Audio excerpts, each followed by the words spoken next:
आदरणीय फेसबुकमा हामीलाई हेरेर बसिरहनुभएका सम्पूर्ण फेसबुक फ्रेन्डहरू, त्यसै गरी युट्युब च्यानल शैक्षिक दर्पणका आदरणीय दर्शक वृन्द र आम श्रोताहरू, हामी नियमित रूपमा शैक्षिक दर्पण कार्यक्रम शैक्षिक दर्पण अन्तर्गत विभिन्न कवि साहित्यमा सम्बन्धित विभिन्न व्यक्तित्वहरूलाई यस कार्यक्रममा निमन्त्रणा गरेर हामीले विज्ञहरूलाई बोलाएर विशेष गरी साहित्यको क्षेत्रमा पनि अझै कविताको क्षेत्रमा, त्यसमध्ये पनि अझै छन्द कविताको चाहिँ क्षेत्रमा साहित्यमा सेवा पुर्याउने विभिन्न व्यक्तित्वहरूलाई आमन्त्रण गर्ने गरेका छौँ।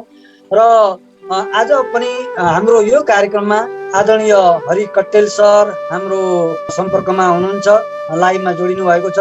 म सर्वप्रथम आदरणीय कवि हरि कट्टेल सरलाई हार्दिक स्वागत गर्न चाहन्छु। हार्दिक नमस्कार सर।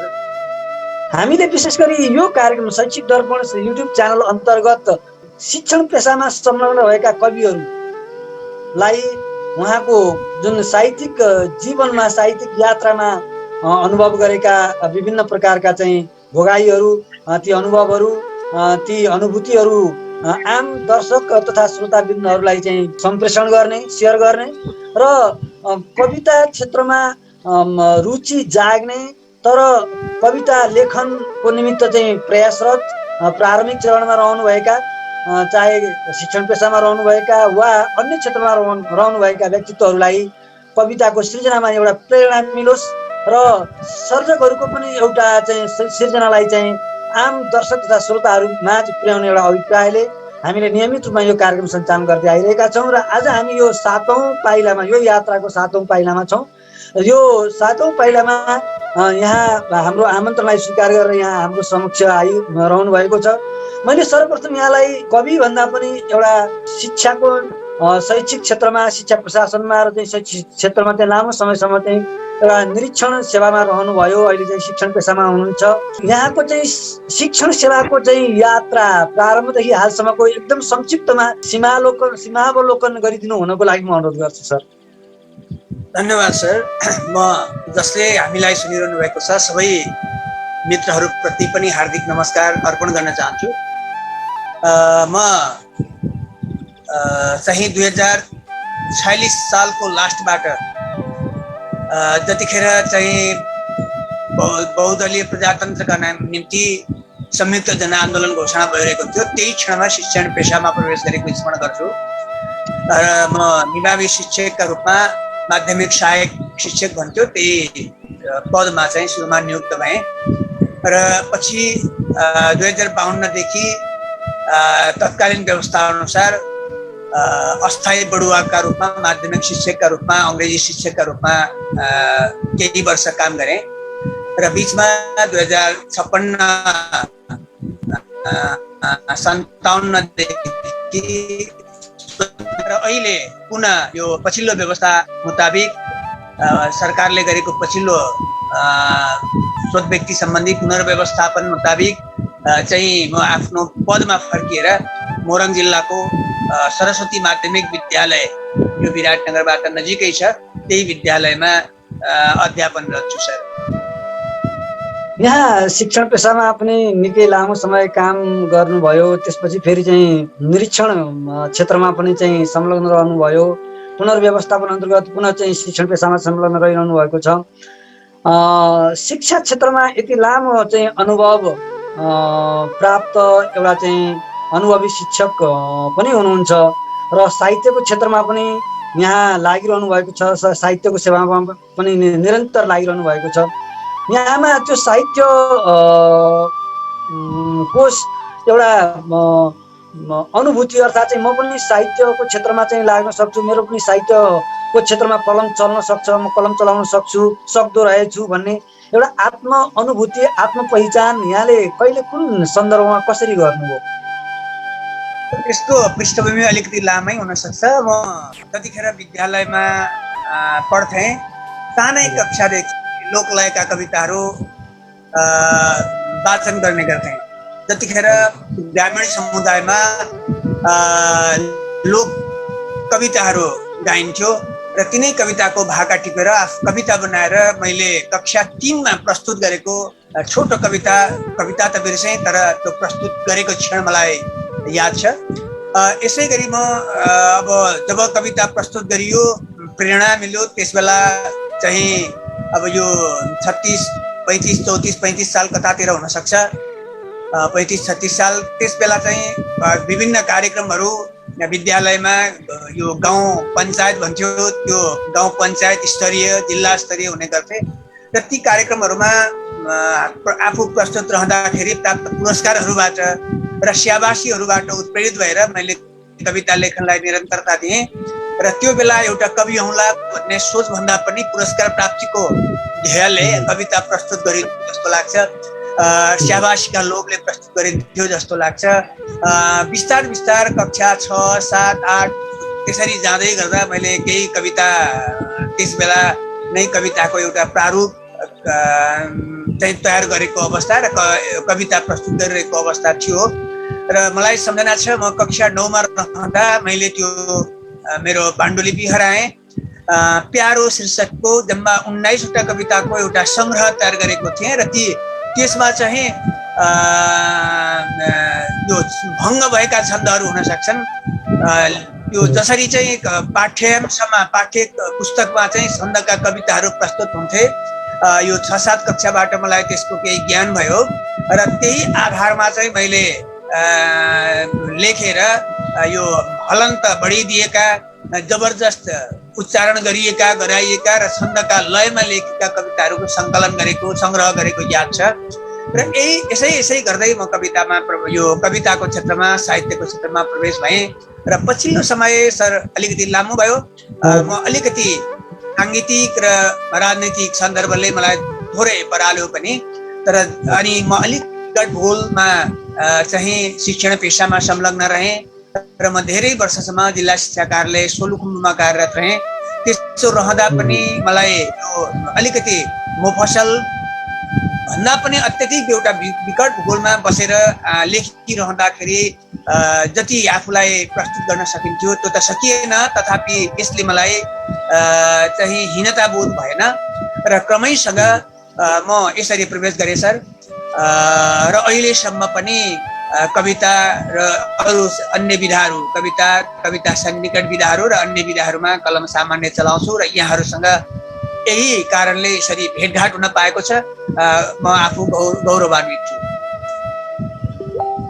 अब प्रारम्भिक चरणमा यहाँले सृजना गरेका केही कविताहरू पक्कै पनि यहाँले भनिहाल्नुभयो, केही चाहिँ पाण्डुलिपिहरू नष्ट भए। त्यसपछिका पाण्डुलिपिहरू चाहे पाण्डुलिपिको रूपमा या विद्युतीय उपकरणको रूपमा साधनहरूमा यहाँले सङ्ग्रह पक्कै पनि गर्नुभएको छ होला। यहाँले सङ्ग्रह गर्नुभएका कविताहरूमध्ये करिब प्रारम्भिक चरणका, मैले करिब भने प्रारम्भिक चरणका कविताहरू मध्येको कुनै एउटा कविता श्रवण गरौँ सर हजुरको। तर अब थोरै मैले बोले प्रारम्भिक चरण कै सन्दर्भमा मैले 2045 सालमा जतिखेर म आइकम फर्स्ट इयरमा अध्ययन गर्थेँ, त्यस बेला मैले सानो एउटा लघुकाव्य बिलौना लघुकाव्य प्रकाशित गरेको थिएँ। यद्यपि अहिले यसरी सोध्नुहुन्छ भन्ने नभएकोले त्यो एउटा पिस मात्रै मसँग रहेकोले यहाँ अगाडि त्यो चिज मसँग रहेन र त्योभन्दा पछाडि मैले चाहिँ सृजना त फुटकर सृजना गरिरहेँ र प्रकाशनका हिसाबमा 2061 सालमा चाहिँ अनावृत नामको छन्दबद्ध कविता सङ्ग्रह प्रकाशित गरेँ। अब त्यसलाई पनि प्रारम्भिक चरण नै मानेर हेर्दा त्यो सङ्ग्रहमा सङ्ग्रहित र पछि एउटा यो शिक्षकसँग सम्बन्धित कार्यक्रम पनि भएको कारणले पछि त्यो कवितालाई चाहिँ यो छन्दको छहरा भनेर रातो बङ्गलाले निकाल्ने सन्दर्भ सामग्रीमा समेटिएको पनि रहेछ। पछि थाहा पाएँ। म त्यही एउटा कविता सुनाउने अनुमति चाहन्छु जसको शीर्षक छ उपदेश। हजुर। पीडा लुकाई मनमा नबाचा, आत्मा भरी सुन्दर प्रेम साँचा, छाया छरी सुन्दर स्वच्छताको सन्देश देऊ अब एकताको, आँसु पसिना कविता चुहाओस्, काली र सेती पनि प्रीत लाओस्। दुख्दा अरूको मन दुख्नु पर्छ, जागौं उज्यालो सित उठ्नु पर्छ। ओपा मसीमा कति शक्ति हुन्छ, सुक्दा सबै सुन्ने उजाड हुन्छ। थोपा मसीमा कति शक्ति हुन्छ, सुक्दा सबै सुन्ने उजाड हुन्छ। हाँकेर जाँदा अझ साथी, पुग्छौं छिटै सुन्दर बिन्दु माथि। संसार उठ्दा सब उठ्नु पर्छ, गरजेर सँगै शङ्खै पनि फुक्नु पर्छ। अन्धकारी जन थुक्नु पर्छ, आस्था दुखे अक्षर दुख्नु पर्छ। छन्दुन्धुकारी जन थुक्नु पर्छ, आस्था दुखे अक्षर दुख्नु पर्छ। हवस् त, नमस्कार। अनि एउटा जिज्ञासा हजुरसँग, सामान्यतया यो छन्दमा कविता लेख्ने सामान्यतया हामी कार्यक्रममा जाँदा जो चाहिँ व्यक्तित्वहरूले कविहरूले छन्दमा कविता लेख्नुहुन्छ, हाम्रो छन्दमा कविता सिर्जना नगर्ने तर छन्दमा कविता मन पराउने, छन्दमा कविता बुझ्ने, यो कविता चाहिँ छन्दको कविता हो थाहा पाउने दर्शक श्रोताहरूले अहिले वाचन गरिरहनु कवि पक्कै नेपाली विषयको हुनुपर्छ भन्ने आम सोचाइ छ। अर्थात् के यो अध्ययनको पृष्ठभूमि र छन्द कविता लेखनको अन्तर सम्बन्ध के छ? भाषा नै अध्ययन गर्नुपर्ने, संस्कृत भाषा नै अध्ययन गर्नुपर्ने, अथवा यो एउटा सिट मात्रै हो, भाषाको पृष्ठभूमि खासै यसले भूमिका राख्दैन भन्ने अवस्था के छ यहाँको अनुभव? किनकि यहाँ त नेपाली भाषाको शिक्षक हुनुहुँदैन। हजुर सर, एकदम संवेदनशील र महत्त्वपूर्ण चुरो प्रश्न गर्नुभयो। र यही प्रश्न धेरै लामो समय अगाडि सायद 59-60 सालतिर यज्ञनिधि दाहालले रेडियो नेपालको कार्यक्रममा गर्नुभएको छ। अहिले त म नेपाली विषयको समेत स्नातकोत्तर छु। यद्यपि यहाँले जुन जिज्ञासा राख्नुभयो, मैले छन्दका कविताहरू लेखिरहँदाखेरि मेरो पृष्ठभूमि नेपाली थिएन। अझै मैले अघि नै भनिसकेँ सर, अहिले पनि जो कार्यक्रमलाई सुनिरहनु भएको छ, पछि सुन्नुहुनेछ र मेरा शुभचिन्तक साथीहरू जसले मलाई चिन्नुहुन्छ, जो मेरो विद्यालय तहका सहपाठीहरू हुनुहुन्छ, उहाँहरू साँची हुनुहुन्छ। म कक्षा 8-9 कक्षातिर कनिकुथी छन्दमा कविता, तिनीहरूमा जिज्ञासा राखेर आफ्नो नेपाली गुरुबाट चाहिँ प्रशिक्षित हुँदै दीक्षित हुँदै चाहिँ मैले छन्दमा कविताहरू लेख्न प्रयत्न गरेँ। त्यसैले यो पठन अध्ययन र अध्ययनको श्रृङ्खला र छन्दमा लेखन चाहिँ त्योसँगै पूरक नै हुन्छ भन्न सक्ने अवस्थामा म रहिन। र पछि पनि म मेरो आफ्नो व्यक्तिगत सन्दर्भ जोडौँ, मैले सुरुमा कमर्स पढेँ। मैले अघि नै भनिहालेँ, केही कविताहरूको सङ्ग्रह लघुकाव्य बिलाउन मैले 45 सालमा प्रकाशन गरिरहँदा म आइकम पढ्दै थिएँ। तथापि ती अहिले पनि केलाएर हेर्दा अपवादमा बाहेक ती कविताहरू छन्दमै रहेछन्। यसरी मैले लेख्दै गएँ। मेरो सुरुको पृष्ठभूमि चाहिँ व्यवस्थापनमा स्नातकोत्तर, पछि मैले अङ्ग्रेजीमा स्नातकोत्तर गरेँ र अहिलेसम्म प्रकाशित धेरै चिजहरू चाहिँ मेरो यही सेरोफेरोमा अध्ययन रहँदा नै प्रकाशित भएका र लेखन भएका चिजहरू छन्। त्यसैले छन्द लेख्नका निम्ति संस्कृतकै ब्याकग्राउन्ड चाहिन्छ, नेपालीकै अध्ययन चाहिन्छ। त्यसको अध्ययन नगरेको व्यक्तिले छन्दमा कविता सिर्जना गर्न सक्दैन। संस्कृत पृष्ठभूमि नभएको व्यक्तिले कुशल र सफल छन्द कविता सिर्जना गर्न सक्दैन भन्ने अभिमत माथि चाहिँ प्रश्न चिन्ह लाउन चाहन्छु शर्मा। त्यसो पर्दैन जस्तो लाग्छ। हामीले देखेकै छौँ नि सर, यो अध्ययन र लेखन यी दुईटा अलिक फरक पाटा हुन्। मोहन कोइरालाको कुरा म स्मरण गर्छु।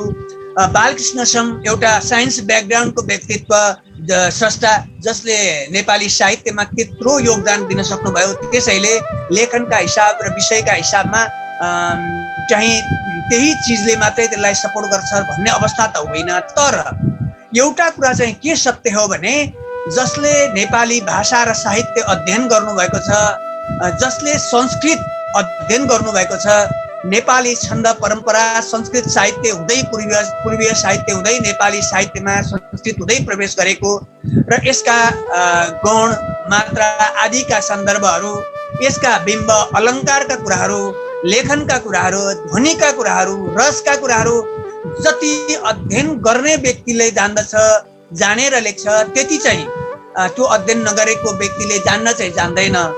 तथापि लेखनमा चाहिँ त्यो अध्ययनले मात्रै लेखनलाई सबल बनाउँछ, त्यो अध्ययन नभएको व्यक्तिले लेखन गर्न सक्दैन भन्ने कुराको चाहिँ म इन्कार गर्छु सर।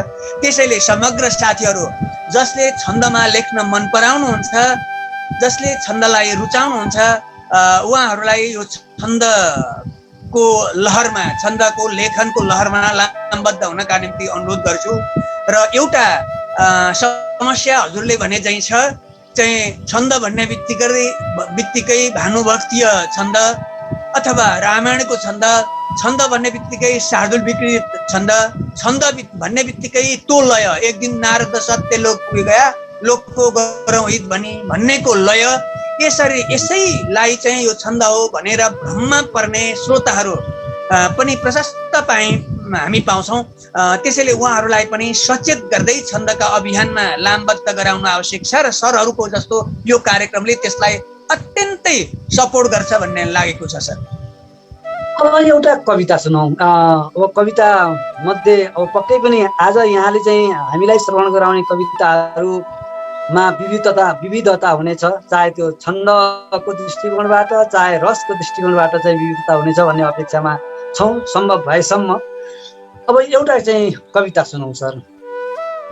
अलिकति यो कविताको एक दुई वाक्यमा चाहिँ यो कविताको पृष्ठभूमि पनि भनिदिनु भयो भने अझै सान्दर्भिक होला। हस् सर, यो मैले अब म फरक छन्दको कविता नै प्रस्तुत गर्ने प्रयत्न गरेँ मैले।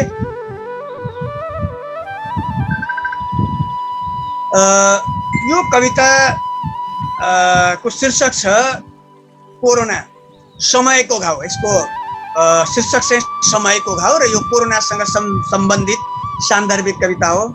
र जहाँसम्म सरले पृष्ठभूमिको सवाल उठाउनु भयो, पृष्ठभूमि उल्लेख गर्न पनि यसका लागि राम्रो हुन्छ जस्तो लाग्यो मलाई। यो सुरुमा हामी कोरोनाको कहरमा प्रवेश गऱ्यौँ र आतंकित भयौँ, जसरी अहिलेसम्म पनि हामी आतंकित नै भइरहेका छौँ र कोरोनाका कहरमै छौँ। र सुरुमा अब यो कोरोनाको सन्दर्भमा लकडाउन भयो र यही सन्दर्भमा केही विदेशबाट साथीहरू आउनुभयो, केही बाटामै अड्किनु भयो, देश आउन पाउनु भएन। काठमाडौँबाट मफसल आफ्ना घर फर्किने साथीहरू चाहिँ धेरै दिनसम्म हिँडेर चाहिँ आउनुभयो र कति बाटामै धेरै दुःख पाउनुभयो, यो हामीले सुन्यौँ। राहतका कुरा सुन्यौँ र त्यही सन्दर्भमा मैले त्यही बेला एउटा कविता लेखेँ र यो कविता प्रस्तुत गरेँ र म आज त्यही कवितालाई प्रस्तुत गर्ने अनुमति चाहन्छु। समयको घाउ। सकिए साथमा पैसा, सकियो सातु सामल, सकिए साथमा पैसा, सकियो सातु सामल, कमाए बन्द छन् बाटा, झन्झन भो मन चञ्चल। हिँड्लास बस्नु घरै भन्छन्, हिँड्लास बस्नु घरै भन्छन्, देशका अभिभावक बाँच्नु कि खानका निम्ति कोरोना नमरे तक। सबैका मुखमा नौला मुखारी कति देख्दछु, सबैका मुखमा नौला मुखारी कति देख्दछु, म जेत्रो मुखमालाई मेरो सासम छेक्दछु। हुने चुनाव बेला जो बाँड्थे गन्जी सयौं थरी, बाँड्दैनन् किन ती पार्टी पन्जामा उसै गरी आए रे देशमा मान्छे पौडिएर कतिजना आए रे देशमा मान्छे पौडिएर कतिजना भन्यो विदेशले सुन्छु छोडिदिन्छु अब पाल्नमा सयौं छन् देशमै बन्दी छुटायो काम भन्दछ हिल्लास बस्नु घरै भन्छन् देशका अभिभावक बाँच्नु कि खानका निम्ति कोरोना नमरे तक सबैका मुखमा नौला मुखारी कति देख्दछु सबैका मुखमा नौला मुखारी कति देख्दछु म जेत्रो मुखमालाई मेरो सासमा छेक्दछु हुने चुनाव बेलाजु बाँड्थे गन्जी सयौं थरी बाँड्दैनन् किन ती पार्टी मास्क उसै गरी आए रे देशमा मान्छे पौडिएर कतिजना आए रे देशमा मान्छे पौडिएर कतिजना भन्यो विदेशले सुन्छु छोडिदिन्छु अब पाल्न सयौं छन् देशमै बन्दी छुटायो काम भन्दछन् बस्लान् के गरी कोठामा बिरानो ठाउँ भोत कर्णाली तिरमा मान्छे आउन भन्छ रे देशमा छिर्नका निम्ति सिमाना बन्द छन् रे मान्छे छन् भोकले छटपट सुन्छु आउँछ राहत भेट्ला के निमुखाले त्यो पत्याउन्न कवै मत भेट्ला के निमुखाले त्यो पत्याउन्न कवै मत भूकम्प देशमा चल्दा बाढी गाउँमा आउँदा लाठेर ठुलैले बिस्दै हुन्छ यहाँ सदा कोही कमाई गर्दैछ कोही गर्दछ आरिस सकेका कसरी खान निचोरी देशको रस नपाए पिउनै पानी प्राण जान्छ कि हो कसो नपाए पिउनै पानी प्राण जान्छ कि हो कसो नमिल्ने खाना आर्जेर कस्तो रोग पस्यो नमिल्ने खाना आर्जेर कस्तो रोग पस्यो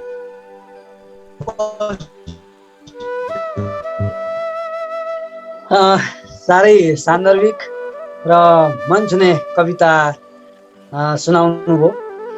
मैले अर्को एउटा जिज्ञासा के राखेँ भने यहाँसँग अलिकति यो छन्दसँग सम्बन्धित चाहिँ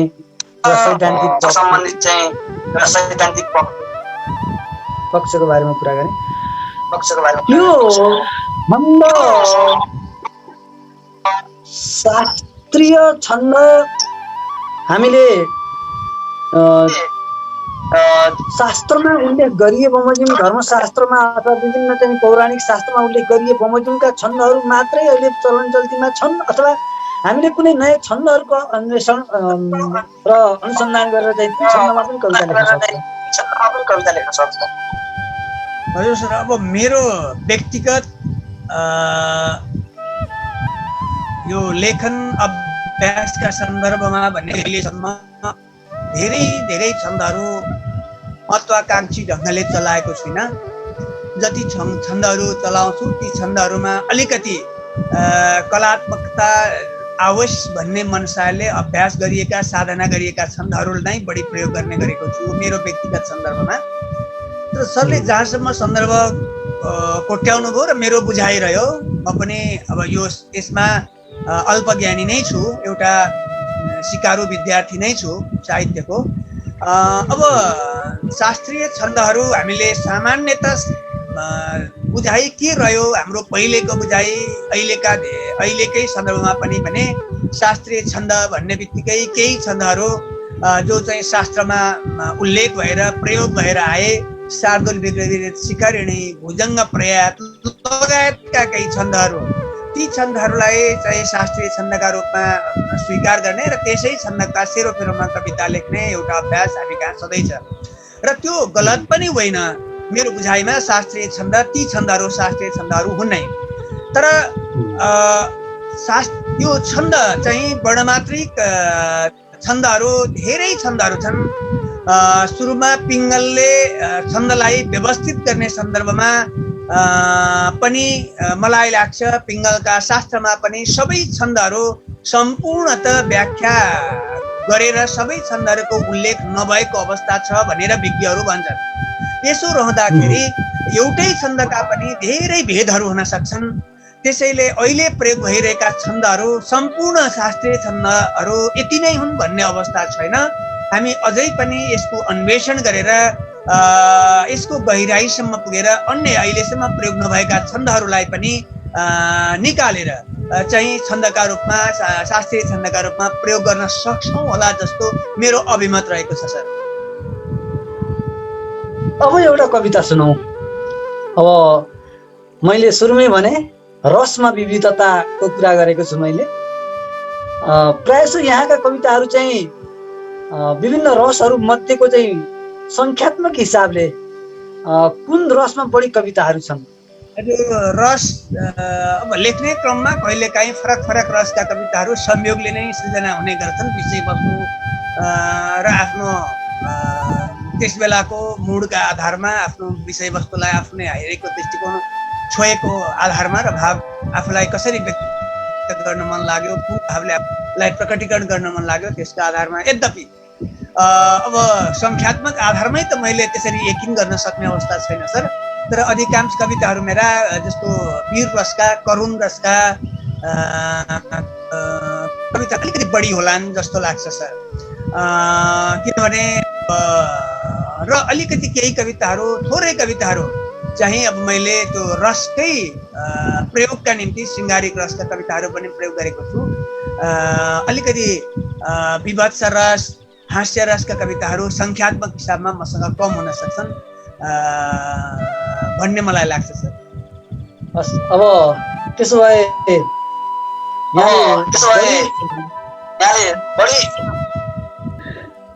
एउटा कविता सुनौ, विशेष गरी शृङ्गारिक रसको तत्काल उपलब्ध छ भने अहिलेलाई हजुर यो शृङ्गारिक रसकै कविता सरले भनिहाल्नुभयो। म त्यसलाई चाहिँ सम्मान गरेँ सर र सुनाउने अनुमति चाहे ल।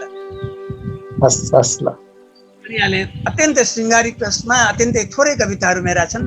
म गजल लेख्छु, गजलहरू गजलहरू छन्। अब शृङ्गारिक चिजहरू लेख्न गजल नै प्रयोग गरिँदो रहेछ। तर यो रसको विविधता मैले लेखेको कविता, जसको शीर्षक छ सुन्दरी।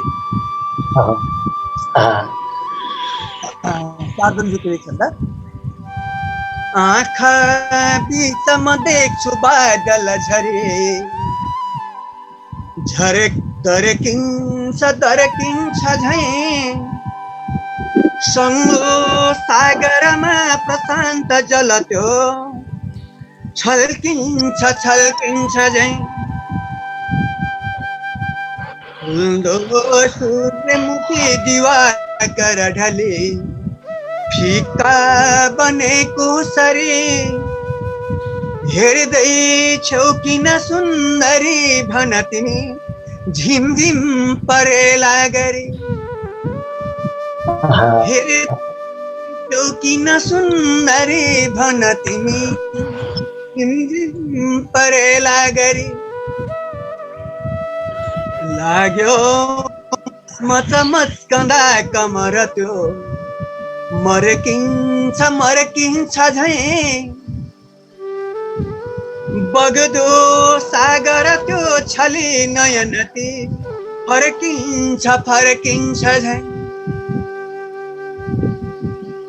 इन्द्रेणी पनि नाङ्गिएर नभमा झुस्क्याउने कोही पल, तिम्रो रूप समान झैँ जल परी देखे तिमी सुन्दर चञ्चल, लामो केश सरर बग्छ गरजिन्छ झै तिम्रो ज्योति दरर प्रेम रसले बर्सिन्छ झै गर्दैछु सर्ने बल बिस्तारै म त सुन्दरी नजिकमा गर्दैछु सर्ने बल तिम्रा पुच्छु बलिन्द्र सुबहका देऊ न त्यो आँचल तिम्रा पुच्छु बलिन्द्र सुबहका देऊ न त्यो आँचल। प्राविधिक समस्या समेतका कारणले मैले यतिमै बिसाएँ। धन्यवाद सर। अन्त्यमा मैले यहाँ एकदम 1-2 मिनट चाहिँ ब्याट्री खप्ला। कविता सृजना वास्तवमा अब यो लेखन महत्त्वपूर्ण छ र साहित्यले मान्छेलाई आकर्षित नगरेको बिरलै पाइन्छ। साहित्यभित्र कला छ, त्यसमाथि छन्द जो कलात्मक बढी कलात्मक हुन्छ, त्यसैले पनि यो चिजले चाहिँ आम पाठक र लेखकहरूलाई को मन आकर्षित गरेको हुन्छ। अब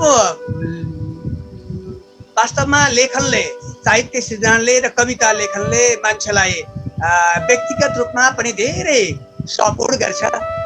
मान्छेले आफ्ना चाहिँ आफूभित्र उम्रेका विद्रोहहरूलाई को आत्मसन्तुष्टिदेखि लिएर सामाजिक परिवर्तन र राजनैतिक परिवर्तन र राजनैतिक भ्रष्टीकरणको न्यूनीकरण गर्दै इमानदार राजनीतिक प्रवृत्तिको सृजनासम्मका लागि कविताहरू चाहिँ सहायक हुन्छन्।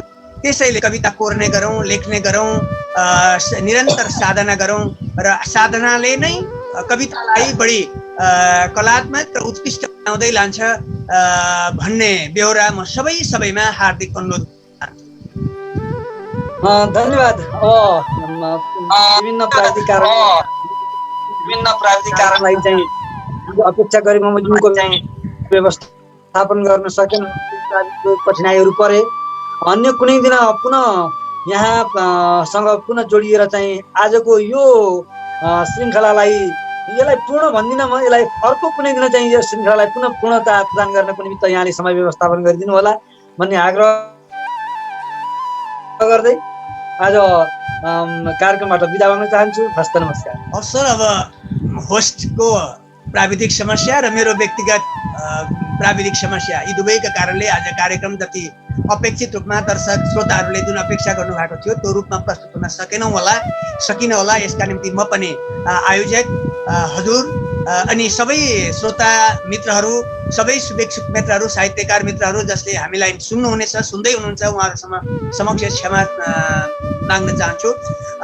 र बाँकी आउँदा दिनमा कुनै बेला संयोग परेका खण्डमा चाहिँ फेरि भरपुर रूपमा चाहिँ हामी अन्तर्क्रिया गर्नेछौँ भन्ने पनि वचन दिन चाहन्छु।